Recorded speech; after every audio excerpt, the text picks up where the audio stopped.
এবার যেন ফেঁসে যাওয়ার পরিস্থিতি হয়ে গেছে আর্জেন্টিনার। গত 4 বছর ধরেই অর্থের জন্য ছোট ছোট দলের বিপক্ষে মাঠে নেমেছে তারা। সেই ছোট দলের তালিকায় ছিল ভারতও। মোটা অঙ্কের অর্থ নিয়ে বিভিন্ন ছোট দেশের সাথে খেলেছে বিশ্বকাপের বর্তমান চ্যাম্পিয়ন দল। ভারতের কাছেও নিয়েছিল অর্থ। কথা ছিল তাদের মাটিতে একটি ম্যাচ খেলার। গত বছর তো ম্যাচ খেলার কথাও ছিল সেখানে, তবে শেষ মুহূর্তে বাতিল করে ম্যাচটি। জানা গেছে অর্থ নিয়েও নাকি ভারতে খেলতে যায়নি আলবিসেলেস্টেরা। কেরালার ক্রীড়ামন্ত্রী ভি আব্দুর রহিমান অভিযোগ করেছেন, আর্জেন্টিনার জাতীয় ফুটবল দল ও লিওনেল মেসির দল কেরালায় ম্যাচ খেলার প্রতিশ্রুতি দিয়ে টাকা নেওয়ার পরও সেই প্রতিশ্রুতি রাখেনি। তিনি মেসিদের বিরুদ্ধে অভিযোগ করে বলেন, তিনি সত্যিই চেয়েছিলেন আর্জেন্টিনা দল ও লিওনেল মেসি কেরালায় এসে একটি ম্যাচ খেলুক। এজন্য একাধিকবার আলোচনা করা হয়। তবে এত বড় আন্তর্জাতিক দলকে আনার জন্য প্রয়োজনীয় 250 কোটি টাকা জোগাড় করা এবং স্পন্সর খুঁজে বের করা সহজ ছিল না।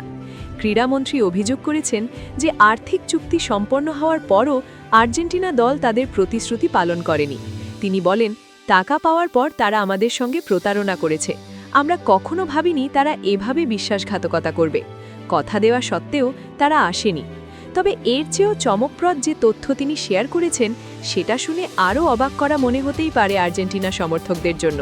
কারণ এই সময়ে বিভিন্ন দেশের সাথে খেলার জন্য বা তাদের দেশে গিয়ে খেলবে বলে মোটা অঙ্কের অর্থ নিয়েও কথা রাখেনি তারা।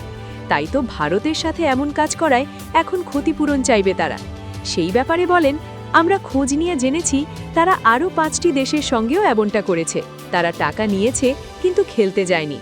এখন আমাদের মামলা করতে হবে এবং তাদের ক্ষতিপূরণ দিতে হবে। গত বছরের অগস্টে মন্ত্রী নিজেই ঘোষণা করেছিলেন মেসির নেতৃত্বে আর্জেন্টিনা দল 2026 সালের মার্চে কেরালায় একটি প্রদর্শনী ম্যাচ খেলবে। কিন্তু নভেম্বরে সংবাদ মাধ্যমে খবর আসে সফরটি বাতিল হয়েছে। আর্জেন্টিনাকে কেরালায় আনার পরিকল্পনা বহু আগে থেকেই চলছিল।